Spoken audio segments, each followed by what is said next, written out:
Discussion now. I'd like to invite Andrew Lewela. He's the Chief Executive Officer at Kenic to lead us through the discussion on corporate success strategies in the digital era. A round of applause for him.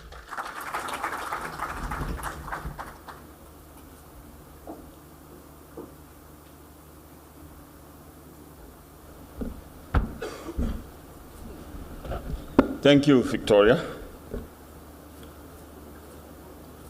6 years ago to the day, it was a day like today, last day of the conference. We were preparing for the gala night. I was very excited. I chose to go dancing at the beach without my shoes. Unfortunately, after a few drinks, I must commit, I've stopped drinking now, I lost my shoes. And in the morning, I was meant to catch a flight back to Nairobi. I had only one pair. I wear size 12. I could not find a replacement in Diani. I took the bus to Mombasa. I flew back to Nairobi barefoot. So I'm celebrating that anniversary today, and that's why I'm barefoot.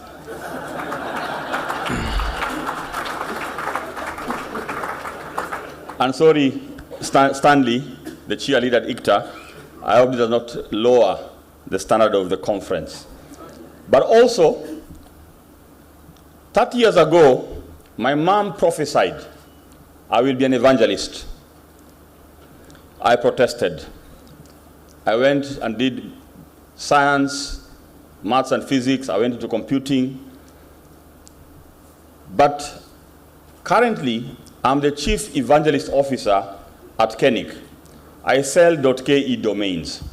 So how right my mom was, I will still evangelize.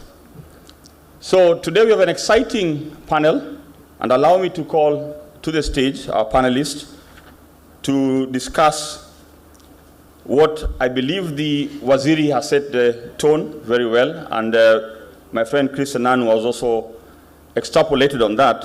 So we'll have a few questions and hopefully bring in the plenary to add their voices. Without further ado, I'll call to the front from the Kenya Film, Timothy Karibu. From the Media Council of Kenya, Bwana David Karibu Sana. We have from the editorial board, what used to be called the Kenya Yearbook, Madam Dibo Willis, please. Representing the startup ecosystem, the SMEs, entrepreneurs, we have Erik.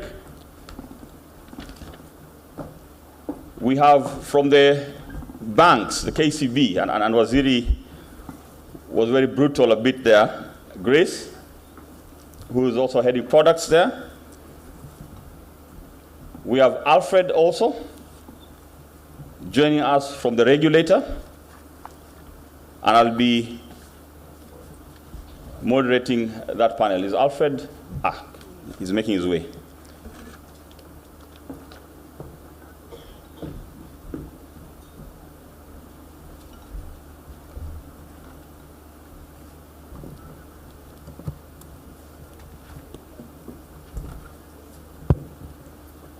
I hope you can hear us loud and clear. Excellent.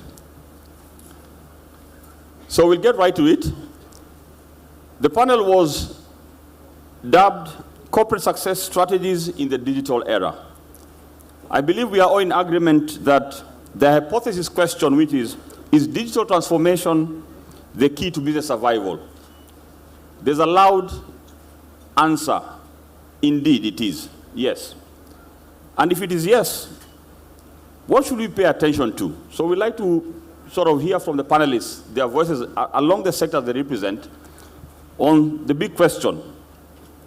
We hope that in this panel we'll meet three objectives. The first one, stimulate a conversation around where the opportunities lie. And thank you, PS. Yesterday, I think you started enumerating some of the opportunities. And Waziri has also painted a good picture. Number two, what are some of those trends post-pandemic that we see the trajectory for the digital era present? And finally, we'd like to also hear your voices on how do we stay agile, adaptable, and innovative. It's good to say we want to do these things. Can we do it sustainably? It's a question that also the Prime Cabinet Secretary posed to us. So I'll allow my team to, within 60 seconds, introduce themselves, what sectors they represent, and then we'll go straight into a quick fire question and answer. I'll start to my extreme left, please. I hope the microphones are all in order. Yes, good morning. Yes, my name, as you heard, is Alfred Ambani from the Communications Authority of Kenya. I am working in the department that does the licensing and regulation of multimedia services, broadcasting as is commonly known. And the authority, of course, is the regulator for the ICT sector. It's more of a facilitator, and that is what we do as our vision of transforming a country into a digitally transformed nation. Thank you. Ladies and gentlemen, good morning. I am Erik Dibo from Silicon Overdrive, Business Development Lead. At Silicon Overdrive, we assist customers and organizations in their digital transformation strategies, in particular, cloud strategies. Our key partner in that is Amazon Web Services. Among the industries we work with are startups, SMEs, enterprise, and also the public sector. Thank you. Ladies and gentlemen, good morning. My name is Timothy Owase. I'm the Chief Storyteller at Kenya Film Commission, whose vision is to position Kenya as a global hub for film and TV production. Our mission is to market Kenya as a filming destination. And before I proceed, allow me to appreciate C.S. Kuria as being a great storyteller based on his presentation this morning. Tumpigie makofi. C.S. Kuria talked about nurturing talent, and that is at the heart of Kenya Film Commission. So in line with the theme for this year at the Connected Summit, digital economy, endless opportunities for shaping our future, I just want to say that we are connected to this theme 100% because our role at the Kenya Film Commission is to ignite the screen sector, which covers gaming, animation, and filming. This is because when you talk about technology, digital economy, you think about the creation of storytelling, management, think about distribution, and how we consume content. So we are going to discuss this as we progress. Thank you very much. Good morning. My name is David Omwoyo, CEO of the Media Council of Kenya. We regulate the unregulatable, the people who, when you tell them tumetoka kwa barabara kidogo, wanakuita threat to press freedom. But we keep doing it because we have a duty to do that. And we appreciate the pressure that comes back and forth. Waziri, thanks for support during the last parliament. I like the stories you said. You forgot to say the day in 2018, tulikuwa Kisumu, ukaniambia tuende tupakue viatu rangi, nikajipata mahali, nikatoroka, nikakuacha. I will say something about it. Anyway, thanks very much, and we hope to share about tech and the media and how we have moved from circulation to eyeballs. The people who saw the stories, the money you get, not the number of stories you write or papers you print. Thanks. Hamjambo nyote. My name is Dibo Willis. I am a Mandela Washington Fellow, currently serving as the digital lead at the editorial board of the Ministry of Information, Communication, and the Digital Economy. What we do at the board, I think we have a visual representation of it. Everyone has this broadsheet. This is one of our publications. I'm excited being in this panel, seeing that we had to adapt as well, and also focus on both legacy and new media in regards to publication. We inform the public of how government agenda affects them. So thank you for having me. Good morning, everyone. My name is Grace Mbugua, KCB Bank Group. I'm the executive lead for products and solutions. As you know, from a KCB Bank perspective, we cover the retail side, so from consumers to corporates to government, and working towards our refined vision of for people for better. We're on a journey, and ours is to make sure that wherever we come from, whether it is a fellow staff member, a stakeholder, a customer, they come out better. So for people for better. Waziri, thank you for, I must appreciate Waziri. He constantly challenges us. And I have a lot of respect for you, Waziri, in terms of your passion for solutions. I think that have enabled a lot happen in this country in a very short time. So, in fact, I thought you'd be harsher, but thank you. Thank you. Right to it then. Grace, unfortunately you're next to me, and you said Waziri has been kind to you. So my first question to KCB, you develop products. What philosophy then do you use to support this sector? And I think Waziri challenged us. Then how will you improve the business environment and the customer journey in terms of understanding digital and supporting digital? Thank you, Andrew. That's a bit of a tough one, I must confess, especially because, as most of you know, we are what most people would consider a traditional business, right? So we have always known that we keep money, we give loans, we do your payments, and that's our going concern. But as time has moved on, we found ourselves in a different space. We have had to think very, very differently, very, very quickly. Because a couple of things are shifting. So I don't know if it's we don't have a single philosophy, but let me try and do in 2 minutes what it is and the approach we're using.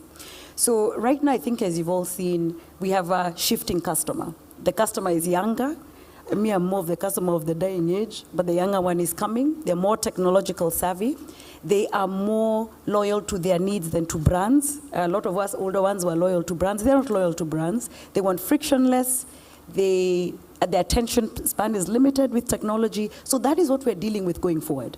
And one of the questions you ask ourselves is that sustainable into the future? Can what we do today take us into the future with this new customer? And this customer is beginning to run businesses, is sitting in this room, and is the future of the country and the region. So that is a key aspect we have to remember, changing customer. So back to for people for better. So that's one of the philosophies.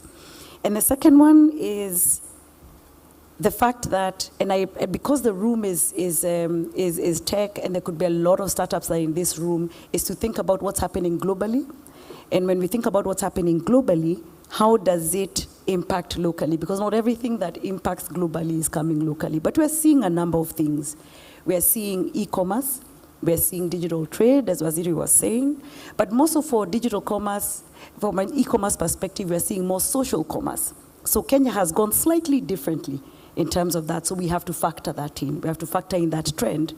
And we're also seeing a lot of value chain. So for us, the question is, our customer, I've told you, younger, what problem are we solving for them from a business, personal perspective? If you're not solving a problem, we don't need to be doing it. Right now, we already do what we do, which is keep money, give out money. So we need to think very differently how we garner the attention of the new customer. And we'll have to do that in a number of ways, and value chain is one of them. And I'll give some examples. And as we are doing that, as we need to make sure that our brand continues to be strong. So we still need to be a key lender. We need a place where you keep your money safe. We need to keep the lights on. We need to have people writing emails, but at the same time, we have to innovate. So what we've also done is create a digital financial services hub, from which sprung our platform, Vuma. That was a key game changer in how we wanted to be able to operate. So you have a bank that operates BAU and then the platform. And as Waziri noted, we've been challenged a lot. Some of the stuff we've done, Hustler Fund, we were able to partner with the government and another bank and did it in 2 weeks and launched by December. And the other one is the work we do with counties, where we've been able to innovate for counties. to be able to ring fence their collections, revenue streams, make sure money is coming in, pilferage. So those are the sort of things that we continue to innovate around while keeping the bank going. So I think, Andrew, it's not really a philosophy. First, I would say it's following our customer, what we are seeing, and how do we solve their problems while keeping our lights on. Thank you for painting that picture. I'll move quickly to Willis. Government entity, so I think the flavor will be a bit different. Twofold for you. So how are you able to stay innovative and adaptable in the environment you are in, being public sector, in the face of constant change? And is the policy posture currently supportive, or there's something we can do about it going forward?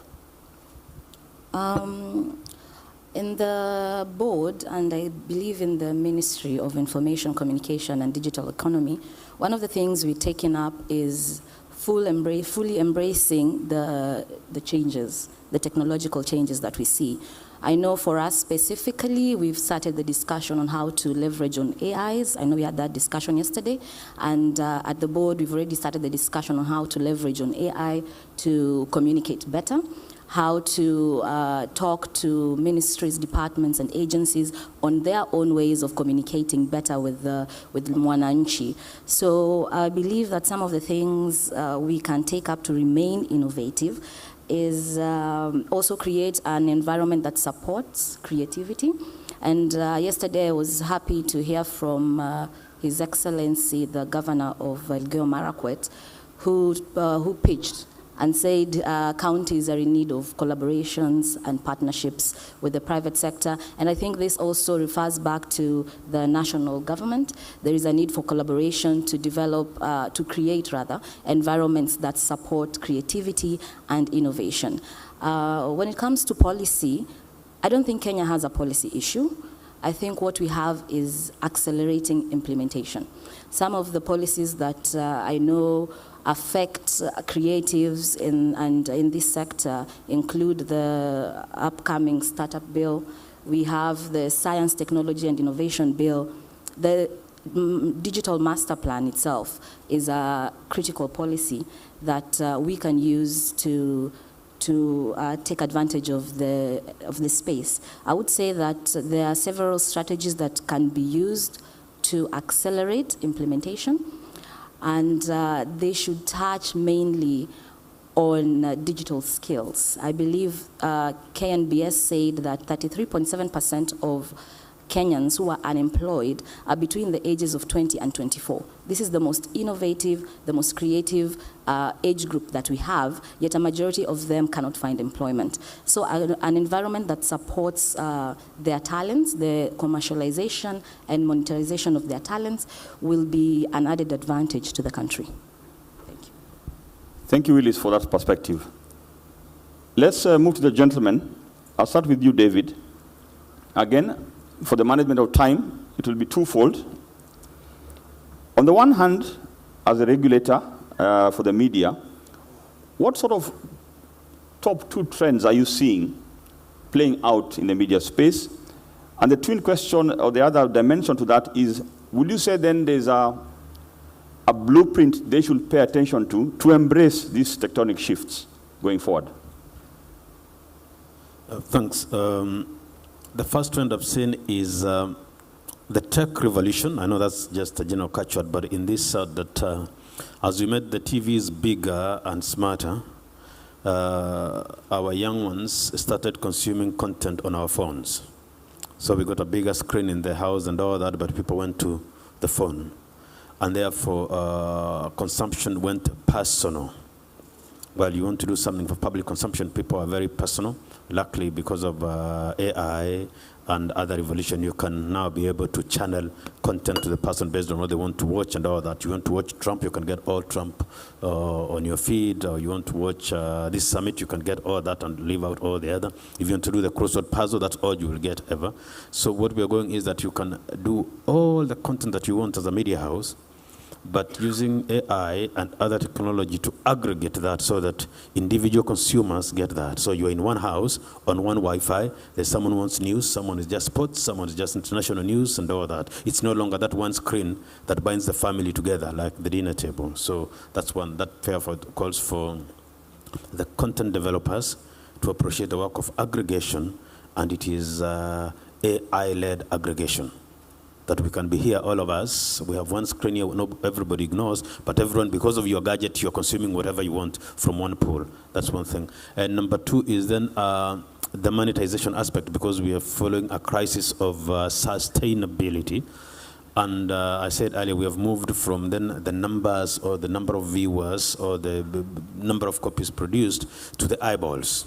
How many people watched which story, and at what point will you be paid by cents, whether it's Kenyan cents or dollar cents and all that, so that then the monetization, all of us can be here, watch different things. What has gotten more viewers, the content developer gets a little more shillings than the one who has lesser viewers and all that, and we're not forcing everyone to watch one common screen and all that. So that entire aggregation, AI-led and really private, is what we haven't really realized, so that then we put less and less investment in a public consumed space into a more personal space. I read somewhere this morning that in the coming days, when you go to airports, you walk to the screen, you'll only be seeing your flight and your detail alone.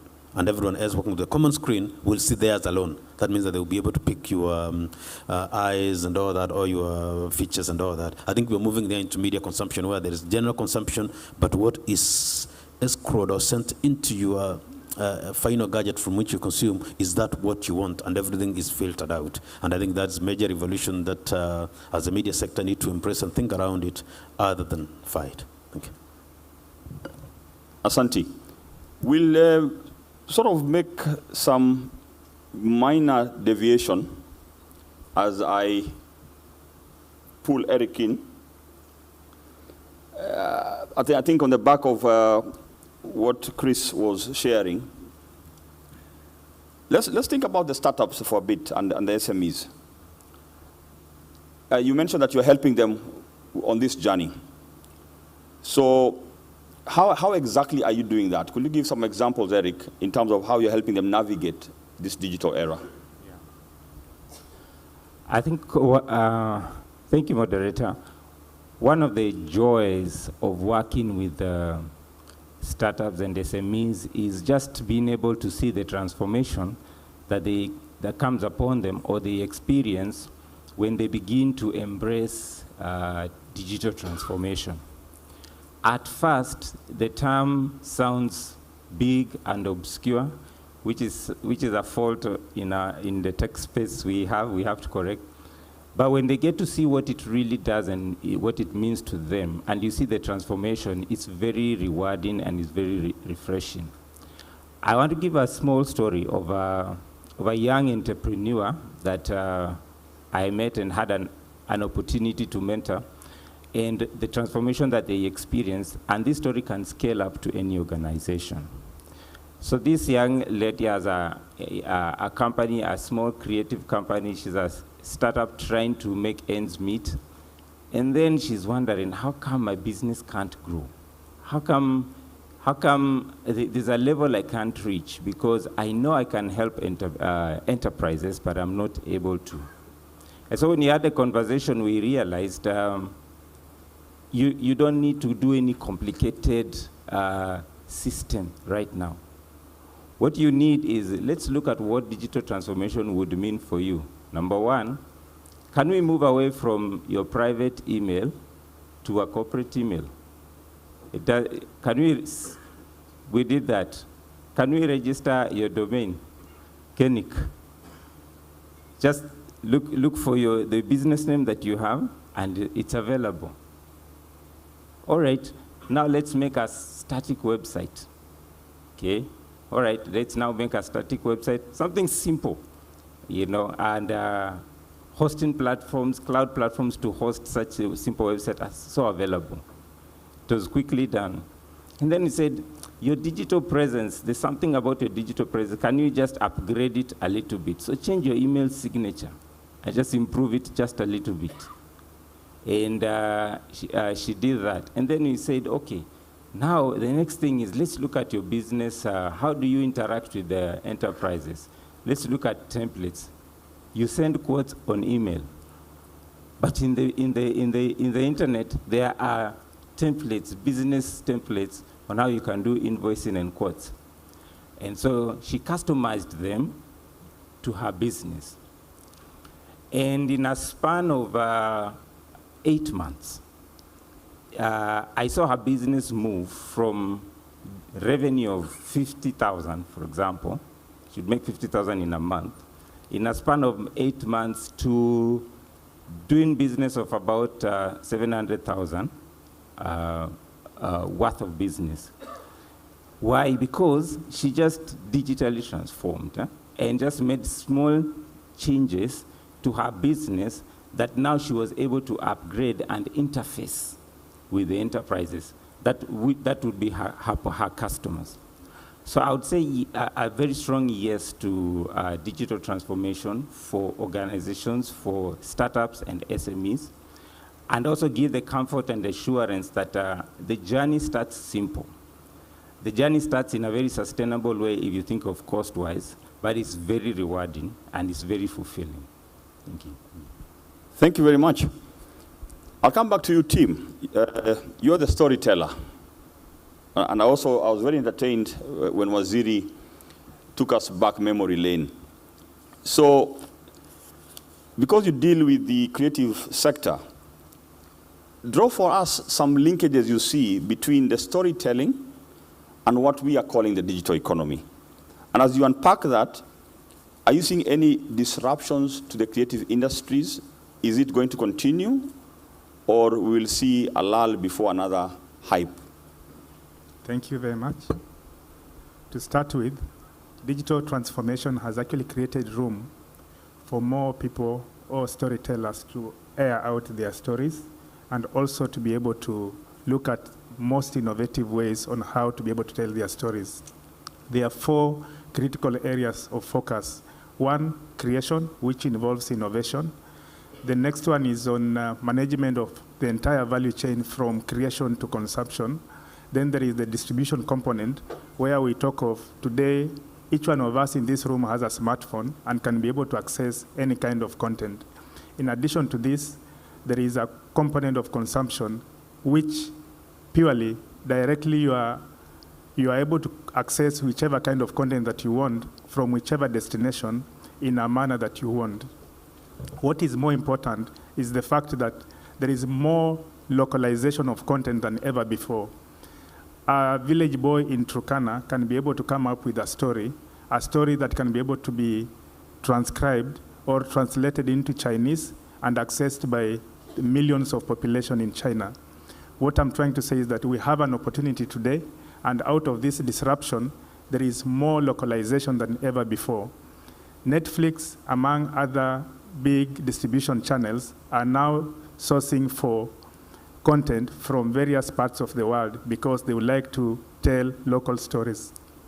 Locally here, we have had a number of local media houses turning from foreign content to local content because that is what we want. So yes, to answer your question, disruption has created an opportunity for content creators. It has also created an opportunity for tech companies to be able to channel more pipelines as a means of distribution of content, and that's why you find most telcos today are our critical channels of distribution of content. And as a storyteller, mine is to champion the same and position the fact that more storytelling has a potential to create more jobs as compared to any other sector. Beyond this, we can be able to create a cohesive society. In addition to this, we have an opportunity for us to brand our country through these stories. What do we need to do? We need to apply the following key pillars. Create a film-friendly environment, ensure that we are able to move local stories from the villages to the cities and be able to take this up using tech opportunities through app applications so that we can be able to tell these stories the best way possible and monetize the same.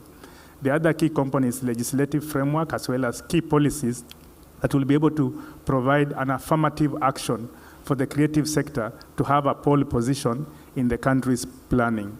With this, I believe we can be able to position the country, put ourselves in a position where we are able to create wealth, jobs for our people, and also create an understanding among ourselves. Thank you. Thank you, Tim. As I move to Alfred, I'd like the plenary to start maybe preparing some questions. So participants, I think you can start lining those up. I'm not sure how we'll do that, but we'll be coming to you shortly. So, Alfred, Tim has created a segue to you, with the last part being sort of regulator. And you are part of the team that looks at multimedia at CA. So definitely I did not leave you last, because that can be very painful for me. But we want to save the best for last.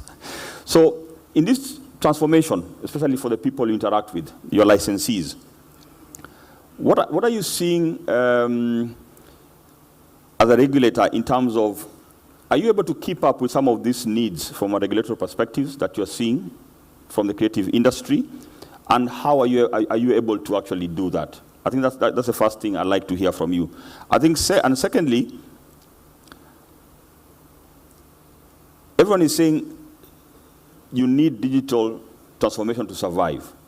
Are you persuaded that that's the case as a regulator, or there's something else we are missing? Okay, thank you. I will attempt to give the response to that. But one of the things that I think needs really to be clear in terms of the role of the communication authority, and this is really key, is that the authority is a facilitator. We know that ICT is an enabler, and so the role of the authority is a facilitator, and that is cutting across the entire ICT sector. So basically what we are doing is to ensure that we are able to meet the needs and the requirements of licensees and the consumers at large as we regulate this industry. And so we, in terms of the creative artists, yes, the needs are there, but obviously there are situations whereby as much as we are doing the best we can in terms of availing the resources, there are some areas which we find that because of technological issues or it is not possible to meet all their needs. And I'll give an example. For example, when it comes to broadcasting subsector, radio, for example, at the moment, and giving an example of FM, they rely on spectrum, and we know that spectrum is one of the scarce resources. So there is a planning of this spectrum, but it's not infinite, it is finite. So if we have this amount of spectrum, and we have the players who've taken up that spectrum, there is none that will be available for new ones coming. And that's why the authority, of course, the challenge that has been coming up all the time is that we are not able to satisfy the needs of our licensees or applicants. And that's why we now move into new areas. And in fact, it's a wonderful thing that digital transformation came, because it is something that is now enabling us to meet the needs of our licensees and at large the ICT sector. So the issue of, like for example, the analog to digital migration, even before a lot of digital transformation has been happening after during the COVID period and after, but way before, I think that was foreseen in terms of scarcity of the resources. So we have seen that there was a big growth in terms of the players. At the time we began the process of migration, we only had 14 TV stations, and because of the limitation of the spectrum in terms of one station per frequency. But when we embrace the digital technology, we are able to compress up to 20 channels in one frequency, and so there has been a ripple effect. And from that time up to the last quarter, we basically, that is December 31st, we have slightly over 300, for example, TV broadcasters who have been licensed. And why I'm saying this is because the creative artists, a lot of their productions, as my colleague from KFC is saying, is that there's a lot of stories out there, there's a lot of content out there, and they need to find channels where these stories can reach the public. And one of the channels, obviously, is through the digital channels that are on the broadcasting platforms that we regulate. The other issue is when it comes to consumption trends of our customers, or maybe the public, let me just put customers who are served by different entities in terms of the ICT services.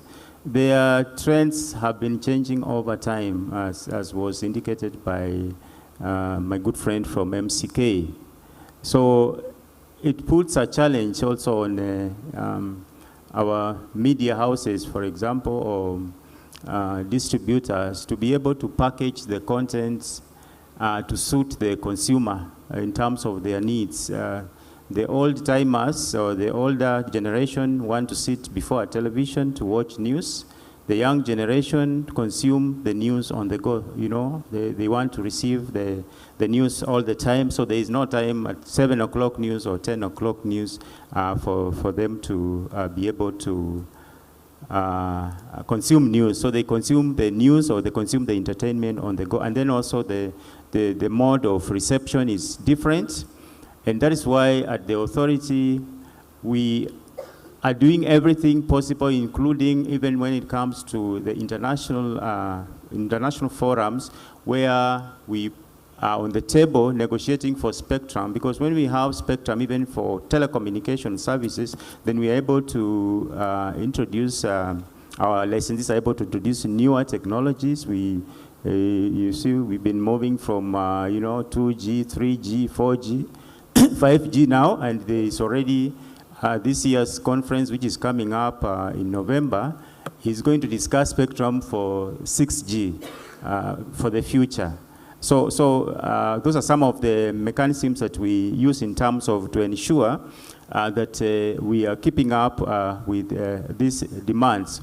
Of course, on our regulatory side, we have to up the game in terms of even our regulatory, the tools that we use to ensure that we are able to monitor the services and be able to ensure that they meet the quality of service expectations that we have put in place and other compliance issues. So in terms of the transformation, it is necessary, it's something that we must, the digital transformation is a must for us to survive in this competitive environment, and for that requires all of us to move into that space because of the various aspects that I have outlined. And lastly, it's just the aspect of convergence. It's here with us.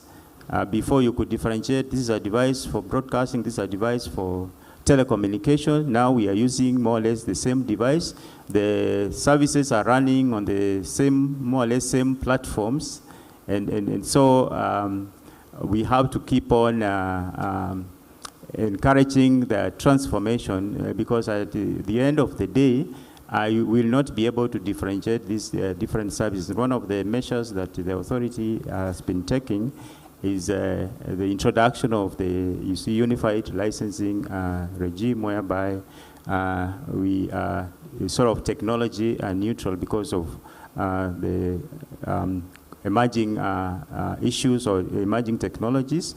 There are other areas that we may not have the answers now, but as a regulator, these are areas that we are setting up for study so that we are able to come up with the appropriate regulatory frameworks that will be able to manage those areas that are emerging all the time in this space. The technologies are very dynamic and there are many emerging issues, so we keep on looking at them, and where there is need for a study, the studies are to be conducted, and then we put up an appropriate regulatory framework for the same.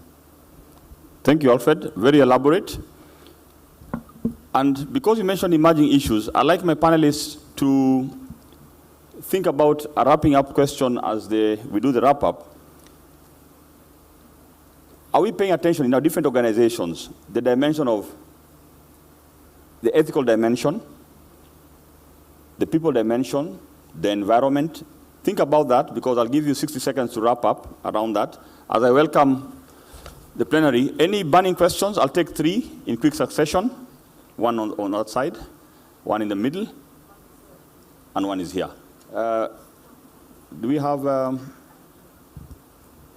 microphones, please? So let's start with the gentleman there, then we'll come to you, Mheshimiwa. Thank you very much. Yeah. Good morning, everyone. My name is Michael Waititu from Jomo Kenyatta University Industrial Park. And I must say that we've been having quite an interesting Connected 2023. This is my second time to attend, and thank you for the panel that you've put together. I think mine is more of a concern that could maybe transform into a question, because we now have the regulators of the media. And David, I think you mentioned there are the people who say that media rights have been broken. But mine is, I think our mind is what we feed it. And I feel like of late, or rather for the recent years, we have transformed our media into horror. And I feel like everything that we're waking up to is breaking news, but for someone who has hacked his wife, and someone who has committed suicide, and such kind of news, an accident which was so grievous. And I keep wondering, what are we trying to tell our Kenyans? Or rather, what are you trying to feed to the nation? Sometimes I even restrict my children from watching TV. They would rather watch Netflix and any other thing, so that I come to the house and see what they are watching. So my question, or rather my request would be, even as we digitize, can we now start featuring things like what the Honorable CS has been talking about, the opportunities, the mangoes and the avocados? Can we talk about what KJ was telling us here, Mheshimiwa, how he's doing a feeding program in his constituency? Can we talk about what the governor, Elgeyo Marakwet, in charge of ICT, was talking about, an innovation hub that has capacity of over 500 and above? I think those are the things that Kenyans need to hear, so that in the morning when you're driving to work in a jam, everybody's face is glowing. Otherwise, nowadays, if you realize in the morning, those who drive, I wonder why every Kenyan's face is, wrinkled here. Yeah? And if you hoot, you realize you've just irritated somebody because their thoughts are actually, not what we expect for a digitizing country. Thank you. Thank you. Very clear. We'll take them in quick succession, Mheshimiwa. And then we'll come to you, sir. I think we know who is targeted to, so they'll be ready. Thank you. Thank you so much, Chris. Normally history repeats itself. I hope you have put your shoes safe for you not to go without shoes this time around. Thank you. Now, I have realized, yesterday I was here when Joseph Savila was presenting the AI presentation, but I didn't manage to stay along for the interaction. And I have seen today, you people, you are really marketing and promoting AI. My fear is, as human beings, we were told that AI is a lie, it's not real, it's not the right information, sometimes it cannot give you the right information. I fear, okay, it is easy for us to go and get answers for what we need to know. But my fear is we might stop thinking as human beings because of this particular technology. And we might end up losing ourselves in this technology. And it is not very good because we must think twice, anything more so brought to Africa. Another thing is for our children. I don't know what policies we have to protect our children from going deep into this technology to areas where they are not supposed to go. Yeah, because we are told here that we have to embrace technology. We are doing it. We have no choice because it is actually something which is worldwide, and we have to go with the time. But you realize China and other European countries, they have certain programs unlimited to the children. What are we doing as a country to see that we limit our programs to the children for them not to access deep and get to where they are not supposed to go? So I think those two things we need to look into very carefully. I believe in nature, and creativity is being done by human beings. Technology is managed by human beings. So we should be more careful, look on the other side of the coin too, not to forget ourselves and be drawn into this, and then we become robots. Thank you. Thank you, Mheshimiwa. Luckily, we have the classification people also who will tackle that. There was a hand on that end. So let's get that one, and then the panelists can respond as we try and bring it home.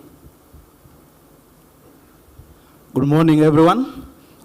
I'm Robert Manyala. I work with a company called Research Limited, which does ERP and online marketing. So my question will be going to our lady from KCB. There's a big challenge that tech people go through.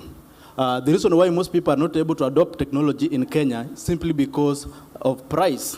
So you go to somebody, it's better he lose 10,000 every day in his business than giving him a software maybe worth 50,000, 100,000, or whichever amount. Is there anything that KCB is doing, or any other bank or government, that can help tech company, where I assume I'm the customer, I can come to you and you can guarantee me, and I can give software to X person automatically, then maybe you pay. Through this, we'll have many people going digital in Kenya, and we'll be able to ensure we create job opportunity. Most people close because they don't have much money to sustain employees. So by the use of technology, we'll reduce loss, we'll ensure there's efficiency in whatever they do. The last maybe question also, and thank you so much for KCB, because you have been able to support KCB Biashara Club members. I'm one of them. I'm so grateful for that. This last question. There are so many good things that government does, but most people do not know them. So you go to so many places, there are so many new ICT software that have been developed, and thanks to ICT Authority of Kenya. Is there a way that one day we are looking at a scenario where we have what is called ICT Day in Kenya, where people can just log in somewhere online. They can be able to see all the services, how you can get them. Because there are so many new things, but nobody knows them. They say they know way you can light the lamp and put it under the bed, and they want people to know about it. So is there a way we can do this? Is there a way we can have a digital library in all the possible counties? People can walk there and get to know what is new every now and again. Thank you so much. Thank you, sir. And your last point, actually, I think, is a recommendation, and I'm sure the people who sniff opportunities have really picked up. I think a marketplace where you can get all these services government is developing. So I think in terms of order, so that we are very focused, David, I think you should run with the first question in terms of negative versus positive media and those sentiments. Then maybe Tim, you could take the issue from Mheshimiwa, classifications, exposure, and then everyone, and then of course, Grace, you can take the last question. And then as you do that, Mheshimiwa also brought a good dimension, which I mentioned in terms of the dimension of responsibility, ethical sort of measure to all these things. I want just you to add your voice in a very short way as part of our wrapping up. Thank you. It is true that media loves, well, not horror, the bizarre. Imagine we had a roundabout, and we have buses and trucks and cars moving around, and then one motorcycle or donkey cart came and crashed there. The crowd will not watch the buses and the lorries and all that. The crowd will come to the one motorcycle that has crashed. So when things don't go right, that's what media loves. Unfortunately, because it's what sells. In the US, they call it sex and scandal. Sells in the media all the time. And that's why if you reflect, you notice that this year, a lot of Kisi, the cousins of Mheshimiwa Nyakirari, were in the news all the time for everything, and they made an appeal to start the year afresh in February.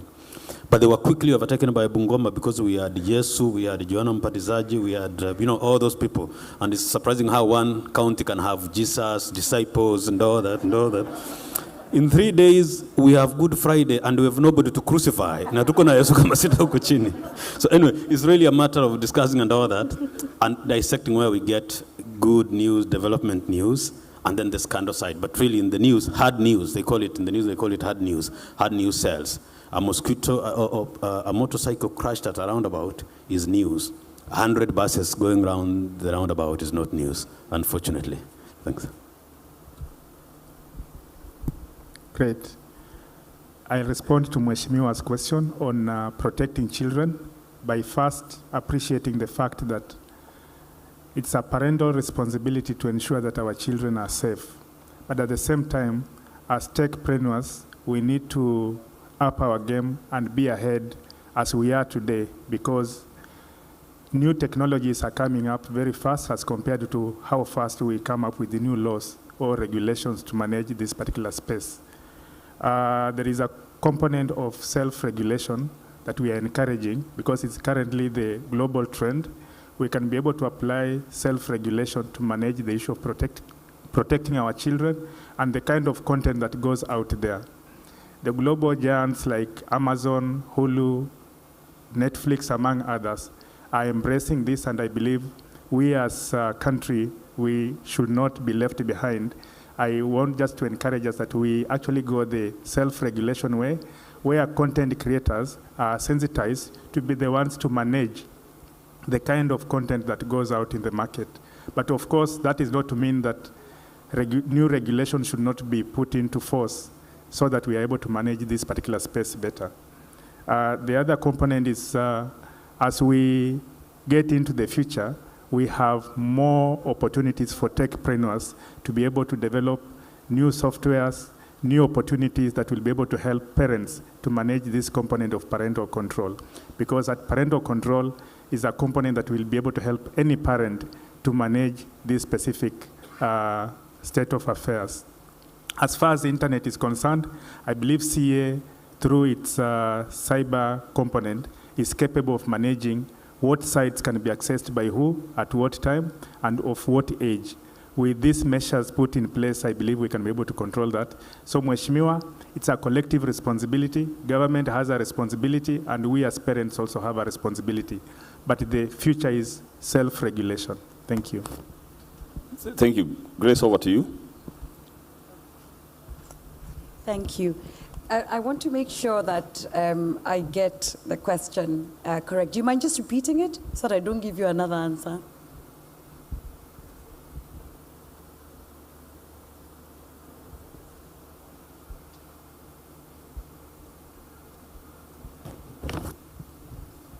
Powerful lines. Do you have a mic near you? Try and shout.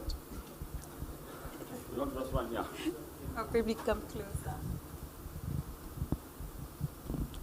No context, no background, just a question. Thank you so much. The question was very simple, is that we have so many people who have solutions for software that need to reach customers. The big challenge is sometimes they say the software might be expensive for them, and they continue losing money every now and again. Is there anything KCB is doing to support such kind of businesses to help them acquire software, even if they're going to pay pole pole? Nimeshika. Loud and clear. Thank you, and it's a very good question. I think I'll just start with the honest truth and say nothing at this time. That's the truth. Because, and I'll tell you why. But that doesn't, the fact that we are not doing today does not mean that we are not thinking about it, and I'll tell you why. Allow me 1 minute. So when we started think about lending in the old school, where initially people would come and say, I want to put a building over there, please fund me and I promise I'll get tenants. So what did we do as banks, not just KCB, as banks were like, how do we know you'll get tenants, over how long? And the guy says, watu wengi wameniuliza. We had to build over time because we didn't know what that rental income will look like. We didn't know over time and how long it'll take for the guy to get tenants so that it can pay you. But over time, we've actually been able to develop risk mitigants, understand the risks, put the risk mitigants, and we're able to finance that today. I'll bring that back from a tech perspective, and I'd like to use perhaps, let's talk about actually what members of my panel are talking about earlier. YouTubers and now people who are creating content, and content creation has become something people are making money from. So perhaps you want to be able, as a content creator, come for funding. So when you tell me, yes, I think I will have, I'm looking for X number of millions of users, and then I'll get the thing, the revenue, and things like that. Can you imagine that KCB has no clue? We have no idea of the risks, have not done it before, and we're looking at it and saying, this thing hatujui. That's where generally most financial institutions are, but that from a tech perspective, and especially tech startups. Does that mean we're not doing anything? No, we are doing it very quickly. As KCB, we have to react very, very quickly to this because, one, you're our customers. Number two, we are looking to you to provide services to our other customers. I spoke of value chain when I started. I don't know if anyone remembered, but I spoke of value chain. This will mean that I will ask you who your customers are, because likelihood being the size, thank God the size we are, likely there are people within your database or target list that you want and who are our customers, isn't it? So if we are able to create value chains in the tech field, using our customer base and linking people together, creating a marketplace for tech startups, especially because you want to drive the economy, that becomes a difference, right? You're not just looking at them from a single perspective. I'll understand you have a network, you have customers, you have suppliers, and I look at that entire. So are we doing anything? Yes. Are we looking from a lending perspective? Yes. We want to partner with certain players who we can be able to look at and understand the risks and the funding and everything. So yes, we are doing that. Not just from looking at how to fund, but also then looking at how do we create value for you in your value chain by connecting you with our other customers for the purposes of generating business. There is one thing that will be key from a tech perspective. We've seen what's happened globally. Akina Alphabet and everything are laying off. So there's now a bit of baridi about this tech thing. If we can do, as a financial institution, if we can partner with startups, especially tech startups, to determine how do we make you have a sustainable business model and be able to commercialize. We don't know how to do that, but we can partner with people who can do that. We create a more stable, a sustainable economy. So for me, I think it's to say we are looking at it, we'll partner around it in those two ways, see how we can mitigate the risks, because it's going to happen, and then see how do we create value for you by putting you into our value chains and creating a marketplace. I don't know if that answers a bit. Okay. Asante. I honestly wish we had more time, Victoria, but I guess, Jeff, we have to wrap it up, yeah? So let's continue the conversation, because we have the platforms to continue the conversation, and I believe the panelists are also available later into the day, so kindly let's do that so that I can hand it over. But as moderator, this is my parting shot, because I took a lot of notes and I don't want to run through them. Like any story, the digital journey is just another story that hopefully we get to contribute to. And in any story, there are many actors. You know, you have the protagonists, antagonists, you have twists in plots. And it might be a happy ending or a not too happy ending. But we must be bold. I think that's what he said.